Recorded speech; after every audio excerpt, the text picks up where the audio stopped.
Weight loss जर्नीवर मी आहे ना, त्यामुळे माझं डाएट चालू आहे. यांची मजा आहे. यांचं आपलं सकाळ दुपार संध्याकाळ अगदी वेळेवर सगळं वेट गेनचं काम चालू आहे.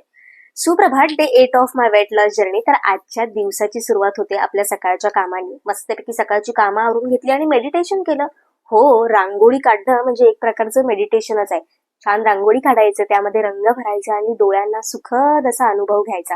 छान तयार झाले आणि ओपीडीला जायला निघाले आणि बघते तर काय, यांचं इथे सनबाथ घ्यायचं काम चालू आहे. दोघेही क्यूट आहेत बरं का. ओपीडी मध्ये गेल्यानंतर कळलं आज भरपूर पेशंट आहेत आपल्याला. मस्तपैकी सर्व रुग्णांना छान उपचार दिले आणि पोटोबा करायला बसले. पोटोबा करायला बसल्यावर लक्षात आलं आज आपण सलाडच विसरलोय. तर आजच्या दुपारच्या जेवणामध्ये आहे चवळीची म्हणजेच वालीच्या शेंगांची भाजी आणि नाचणीची भाकरी. छान जेवण झाल्यानंतर मस्तपैकी क्लासला गेले. तिथली सगळी कामं जी होती ती आवरली आणि संध्याकाळी घरी आल्यानंतर आपण खाल्लेला आहे रात्रीच्या जेवणामध्ये गुळाचा शिरा, भोपळ्याची भाजी, पनीरची भाजी, पापडचा छोटूसा तुकडा आणि भाकरी. तर व्हिडिओ रेकॉर्ड करताना, एडिट करताना लक्षात आलंय, अरेच्छा, आपण दिवसभरामध्ये सलाडच नाही खाल्लेलं. असो, this is the reality of weight loss journey. असं होतं कधी कधी. स्वतःला माफ करायचं आणि उद्यासाठी छान तयार व्हायचं.